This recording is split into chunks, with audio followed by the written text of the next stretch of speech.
Hello. Hello. Hello. Hello. The post-World War II period saw the rise of an anti-colonial Malayan nationalist movement characterized by a growing sense of a shared collective identity and a desire to contribute to a nation-building agenda. Following the independence of Singapore and the emergence of a multicultural and meritocratic society, many Indians entered public life and contributed in diverse areas such as politics, civil service, business and banking, legal and judicial, healthcare, science and technology, visual and performing arts, education, nursing, trade union, information technology, social work, religion, among others. In addition, organizations were established to cater to diverse social, cultural, linguistic, and professional interests within the community. This gallery presents the stories of pioneers who have contributed to these diverse sectors. From the very beginning of the post-war period, Indians took up the mantle of political leadership.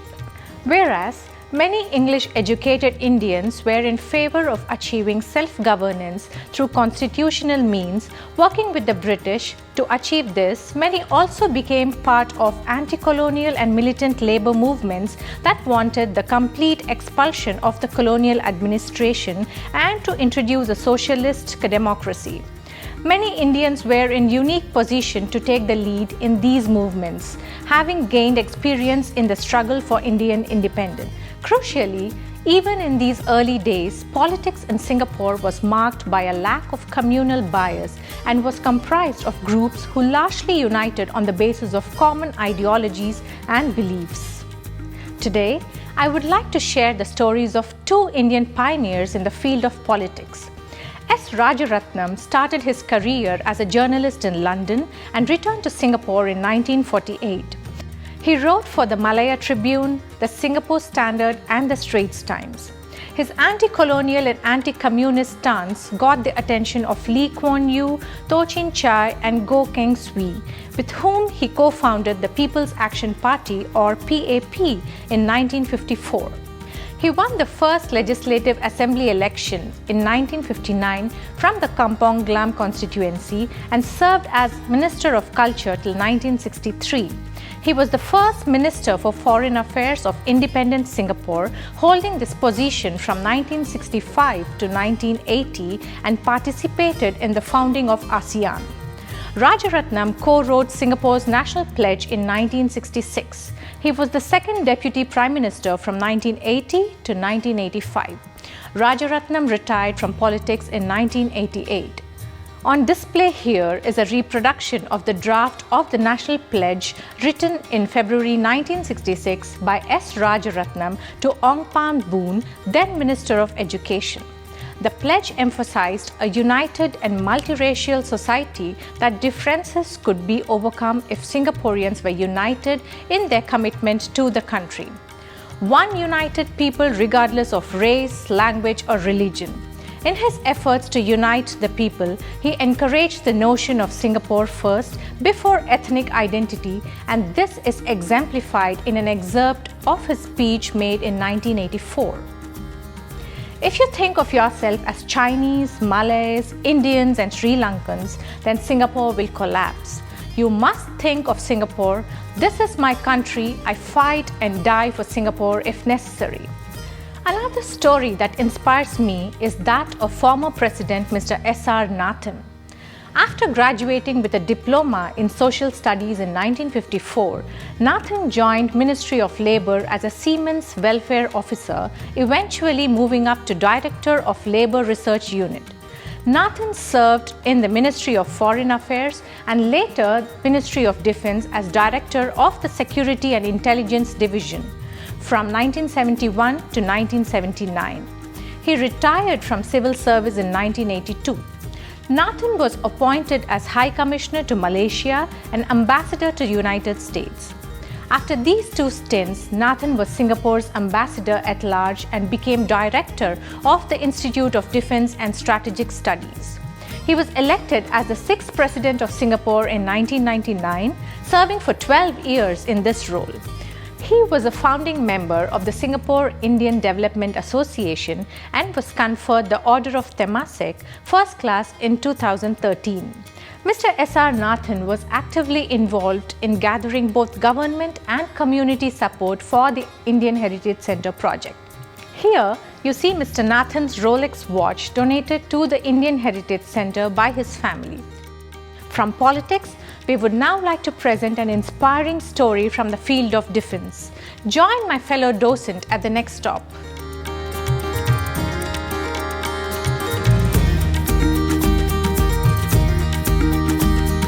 Having heard about the contributions of Indians to the field of politics, I'm now going to tell you about the role of Indians in the defence sector.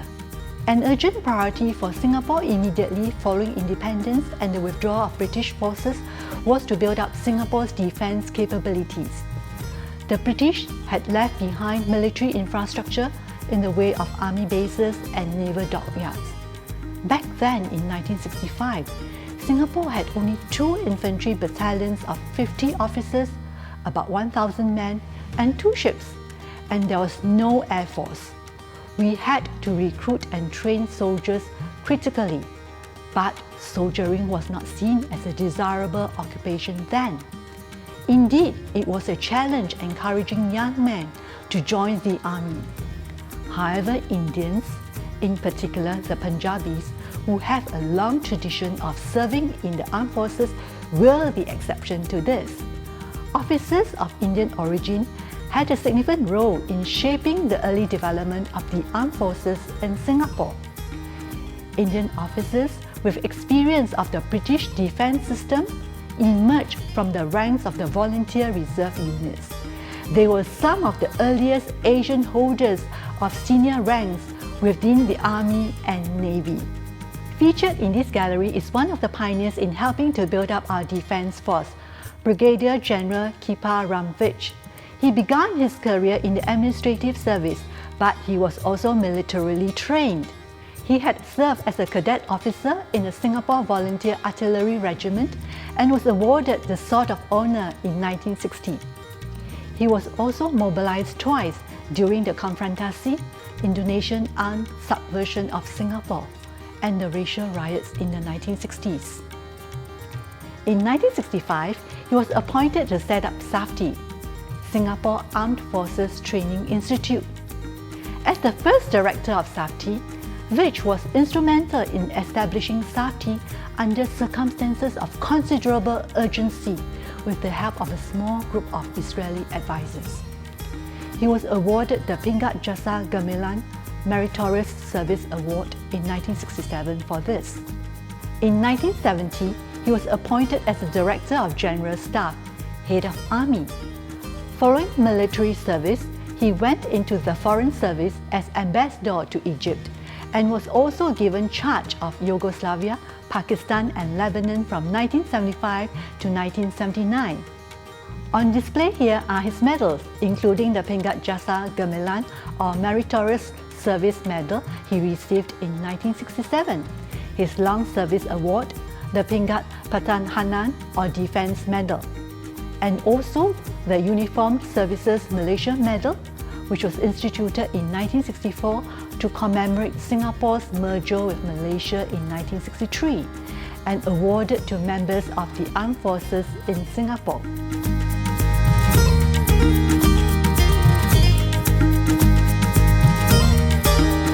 Although Indians had qualified as doctors in colonial Singapore, Asians were generally not appointed as specialists.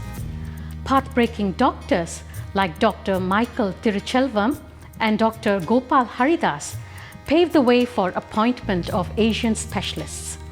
In the aftermath of World War II, hospitals and clinics had gradually been revitalized to provide healthcare to the burgeoning population of Singapore. Institutions were also set up for the teaching and practice of medicine in Singapore to build up the capacity of local doctors.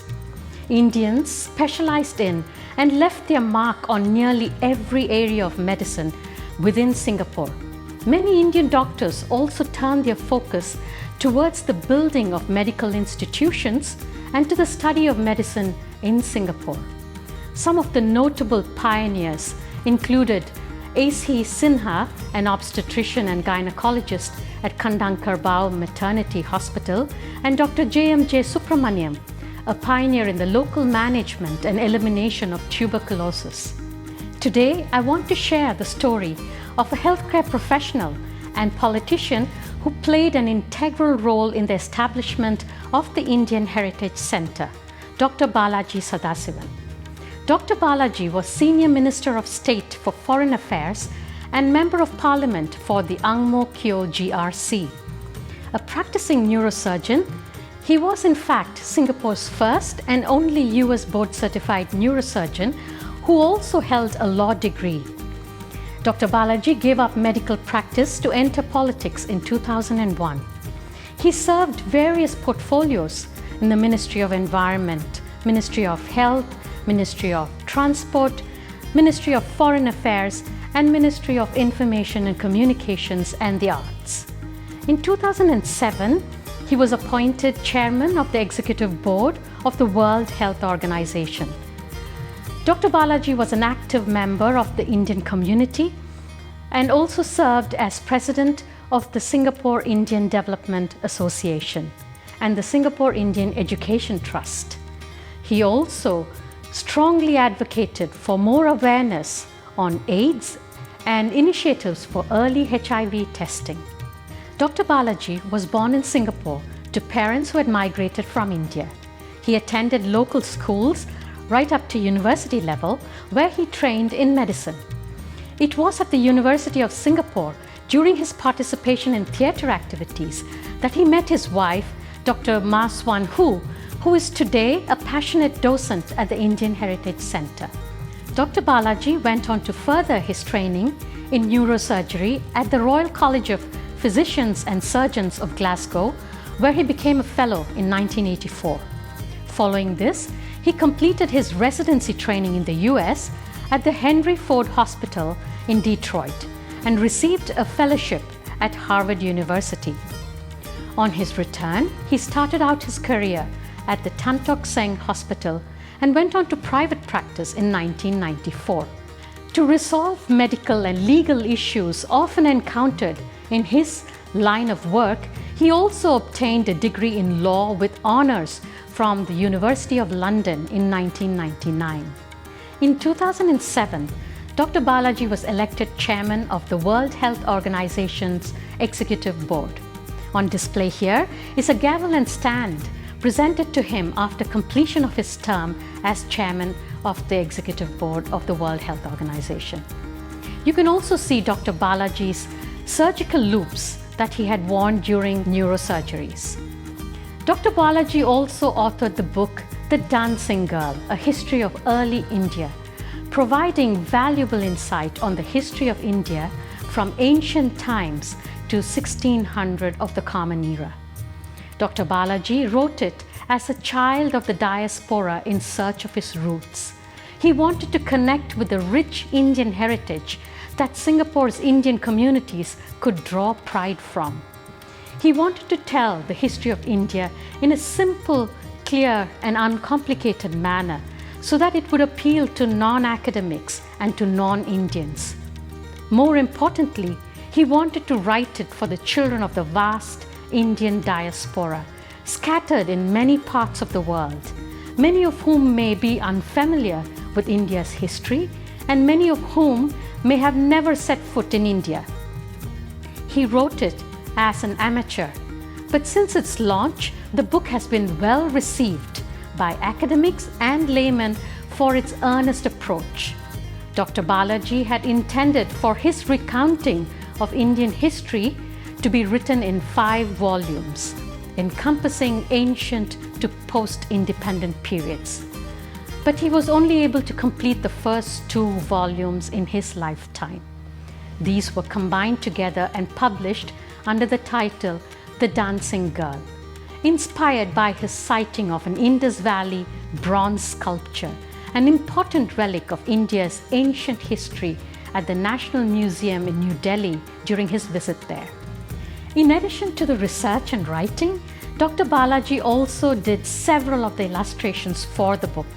He wanted his book to have many images and maps to accompany the text, to make it interesting and to provide the context for the reader.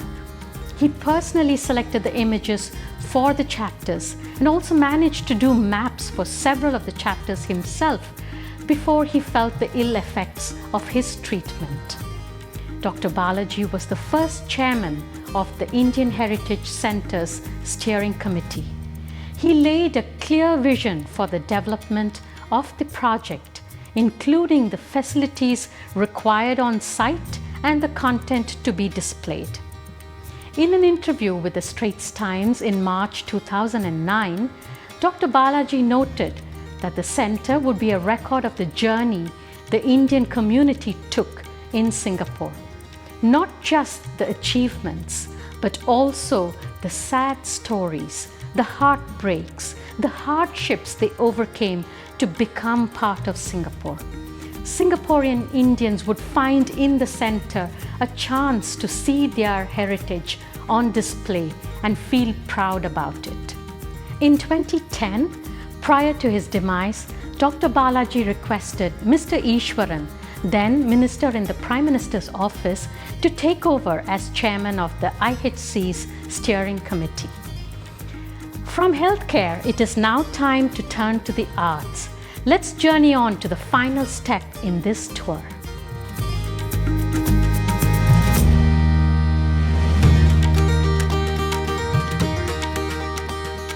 I have often noticed that in most history textbooks and museums, the narrative of early pioneers is male-dominant. But what I love about this gallery is that it presents lesser-known Indian women who contributed significantly to Singapore in diverse sectors. Today, I am going to share the little-known story of Mrs. Anaratnam Gunaratnam, a modern artist and arts educator in Singapore. Pioneering women like Anaratnam Gunaratnam, Rati Kartigesu, Sharada Shankar, Madhavi Krishnan, Santa Bhaskar, and Neela Satyalingam exemplify contributions made by South Asian women to the developing visual and performing arts sectors in Singapore. Anaratnam Gunaratnam, a member of the Ceylon Tamil community, was one of the first women sculptors in Southeast Asia and a veteran member of the Singapore Art Society. She graduated with a degree in Fine Arts and Sculpture from the Government School of Arts and Crafts in Madras, where as a student, she was commissioned by the government of Madras to sculpt a life-size statue of Shakuntala writing a letter to Dushyant. She sustained her arts practice through commissions. She was an important artist in Singapore in the genre of portrait sculpture. Her sculptures of Mahatma Gandhi and Swami Vivekananda were presented to the Ramakrishna Mission in Singapore. She was also a pioneer in the field of arts education. She taught art at the Methodist Girls' School in Kuala Lumpur and later became the head of the arts department in Raffles Girls' Secondary School from 1948 to 1968. She also taught art to the boys at the BD Secondary School before her early retirement. Art teachers and students were encouraged to showcase their talents by taking part in exhibitions. Mrs. Gunaratnam's plaster sculptures fetched the highest prize for an artwork at a 1950 Singapore Art Society exhibition. Priced at $500, this was a very respectable sum of money in those days for an artwork by a relatively unknown artist. Mrs. Gunaratnam was one of the very few women sculptors in Singapore in the 1940s. She gained recognition for her artistic talent and was invited to sit on the selection committee for a 1951 art exhibition, alongside local pioneer artist Liu Kang and the last colonial director of the Raffles Museum in Singapore, Dr. Carl Alexander Gibson Hill. One of the most well-known of her works is Mavis, a Study. The sculpture was an excellent example of her minute attention to realism and characterization. Today, Mavis, a Study, is in the collection of the National Gallery of Singapore. Mrs. Gunaratnam's works also attained fame in her lifetime, and she was commissioned by private collectors in India and England. This sculpture you see on display is rather a special one. It is a portrait sculpture of M. Gunaratnam, her husband, done in his memory after his death. M. Gunaratnam was an integral member of the Ceylon Tamil community and played an important role in the Ceylon Sports Club from its founding years. He served as the club's president in the 1970s. Mrs. Gunaratnam was a progressive woman who moved beyond the home and expanded her artistic horizons, making a career of her artistic inclinations. I hope you have enjoyed discovering her story with me. Wasn't that a lovely note to end the tour on? We hope you can now appreciate the multi-layered tapestry of Singapore's Indian heritage. A diversity of lived experiences and culture make up this vibrant community who have played an integral role in Singapore for over 200 years. We hope you will visit us again to discover the many stories featured in this exhibition. Also, don't forget to visit the Center's special exhibition gallery at Level 2 for our current offering. Thank you, and see you again.